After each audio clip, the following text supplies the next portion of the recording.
So the next step is to establish the form by painting in some shadow areas, and that'll give us a sense of light and dark and start to make the animal look three-dimensional. So I'm using some burnt umber mixed with fluorescent blue here. And this is just a fairly neutral colour that I've decided to apply in the darkest regions so that we can see the shadow areas start to evolve. And as I'm applying the paint, I'm taking care, or a reasonable amount of care, still working quite quickly, to follow the form of the surface of the horse. So I'm not simply colouring in. The brush strokes also convey some information about the shape and three-dimensional quality of the animal. So for example, here I'm brushing in the direction with which the hair of the mane is falling, and where it curves over the back of the neck, I'm applying strokes in a different direction in order to help establish information that the viewer can take in, possibly without even realising it. So the next step, having done this, is to add some light areas to the horse. And to do that, I'm going to use yellow ochre mixed with cadmium red and cadmium yellow.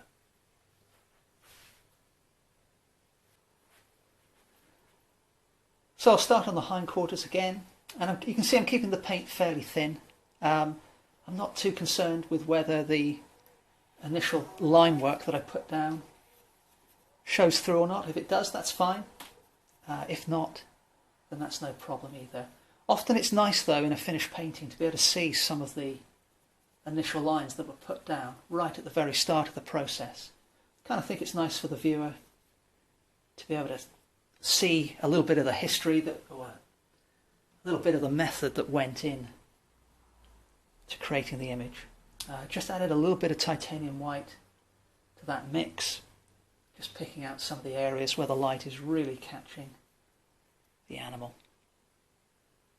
And again, each mark I apply, although it's fairly rapid, it is considered pretty carefully. So here I've done a straight mark along the top edge of the horse's face, and here this is curved around the shoulder area. Next thing, I'll add in some dark purpley blue for the tail and the mane. So I've added a touch of cadmium red to ultramarine blue, and that gives us a nice dark colour. Here I'm not going to go too heavy as I go towards the bottom, because I want that to thin out a little bit, but we'll just indicate where the hair is falling.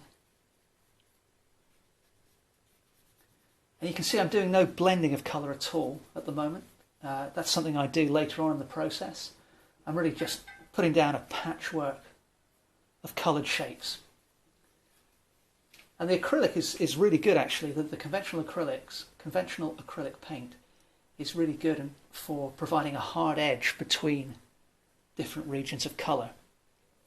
And depending on what you're trying to do, that can be an advantage or a disadvantage.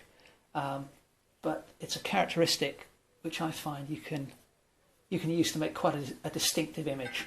For this particular painting, I probably won't stick with this look all the way through, but initially I still find it really enjoyable to lay down regions of shadow, regions of colour in a very well defined way. Put just a little bit up here on the hindquarters. I'll probably lighten that later on in the process. In fact, we could probably do that now. Let's add some fluorescent blue and titanium white.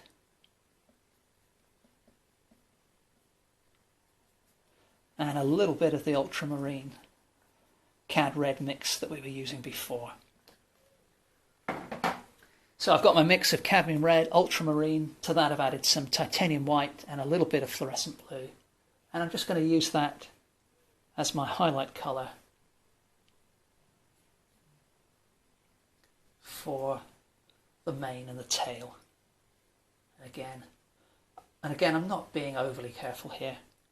Just want to get the image established as quickly as possible and looking reasonably three-dimensional.